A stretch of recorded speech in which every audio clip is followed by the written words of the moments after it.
This is how I brainwashed myself to focus for 12 hours without willpower. Most people think focus is a mental skill you build through discipline. It's not. Your brain has an operating system for attention, and if you're checking notifications while watching Netflix, you're programming that system to fracture everywhere else. The problem isn't that you lack willpower during work, it's that you trained the muscle of distraction during leisure. I'd sit down to build something that mattered, and my mind would drift within 90 seconds. I thought I needed better habits, more coffee, a cleaner desk. What I actually needed was to understand the mechanism, how attention wires itself, how it breaks, and how to rebuild it at the system level. I spent 3 years deconstructing how high performers sustain focus, not through motivation, through systems that make focus automatic. What you'll notice is that none of this requires discipline. It just requires changing the inputs your brain can't resist. But here's the part people miss.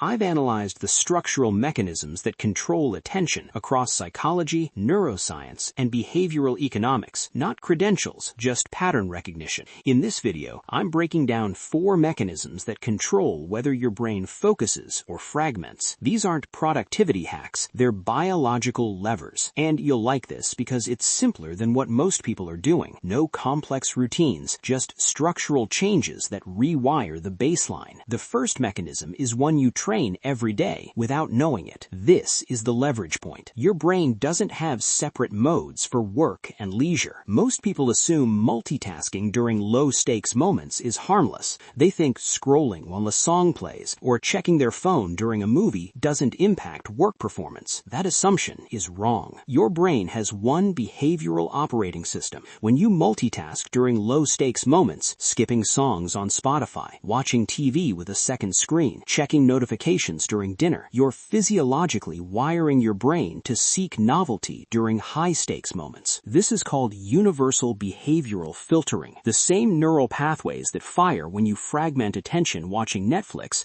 are the ones that fire when you're writing code or solving a complex problem. This persists because it feels costless. You're relaxing, you're not working, so the brain doesn't register it as training, but it is. Fragmented attention means fewer focus units per hour. Fewer focus units means tasks that should take 2 hours now take 10. Slower completion means lost income, lost leverage, and permanent underperformance in a market that rewards speed. Most people frame it as, I'm just relaxing while I scroll. The accurate frame, you are training the muscle of distraction that will destroy your output tomorrow morning. The fix is single-tasking obsession. Practice it everywhere. Finish the song before switching. Put your phone in another room during movies. Never check notifications during dinner. This isn't productivity advice. This is rewiring the baseline behavior your brain uses to navigate the world. Once you rewire the baseline, the next layer becomes critical. Here's where it breaks down for most people. The afternoon crash isn't a motivation problem. You think eating lunch refuels you for the second half of the workday. It doesn't. When you consume carbohydrates during the workday, your body enters a parasympathetic rest and digest state. Energy that was powering your prefrontal cortex, the part that makes decisions, gets diverted to your gut to process the meal. Digestion is metabolically expensive. Your body can either focus cognitive energy on complex decisions, or it can focus on breaking down food. It cannot do both efficiently. This persists because conventional wisdom says you need to eat to maintain energy, but that's true for physical energy, not cognitive energy. Different systems, different rules. Your brain stays alert. Your prefrontal cortex stays online. Your decisions stay sharp. But even if you fix the metabolic layer, there's a visual mechanism most people don't know exists. This is what should matter. Focus isn't just mental. Most people try to concentrate harder while their eyes drift across cluttered desks or open browser tabs. The biology won't allow it. Focus is anchored to vision. When your eyes align on a singular point, your brainstem releases epinephrine, the alertness chemical, and acetylcholine, which acts as a neurochemical spotlight. These chemicals mark neurons for change. This is how you learn, adapt, and build skill. But if your eyes are roving, scanning your environment, glancing at your phone, checking a second screen, your brain never releases the spotlight. This is called visual mental vergence. This persists because focus feels like a purely mental act. You assume if you try harder mentally, you'll concentrate better. But the trigger is visual, not mental. No acetylcholine means no neuroplastic change. You're awake, but you're not learning. You're working, but you're not improving. Your neurons aren't being marked. Your skills aren't consolidating. You remain a generalist because your brain never entered the state required for mastery. Most people frame it as,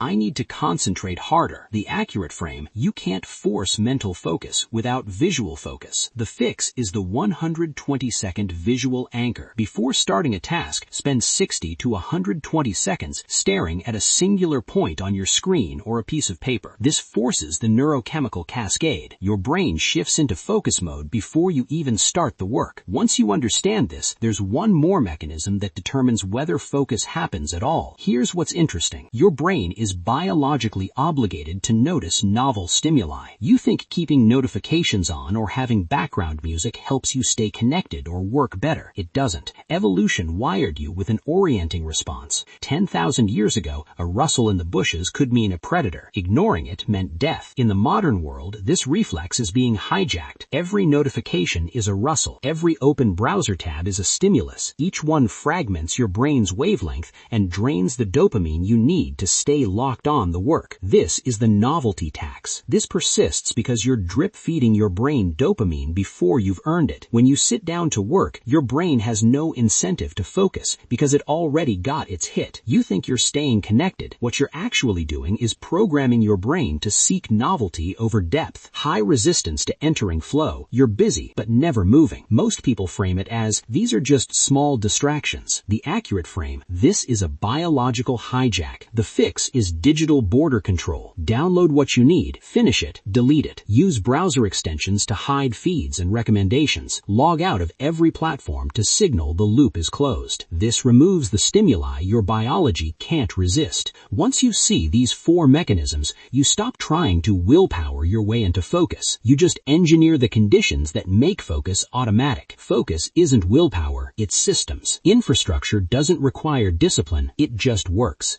But wait, there's one thing I didn't mention. Everything we covered becomes useless if you don't understand the decision fatigue mechanism that runs underneath all of this. If this pattern changed how you see focus, that one will change how you see decision making. Start here.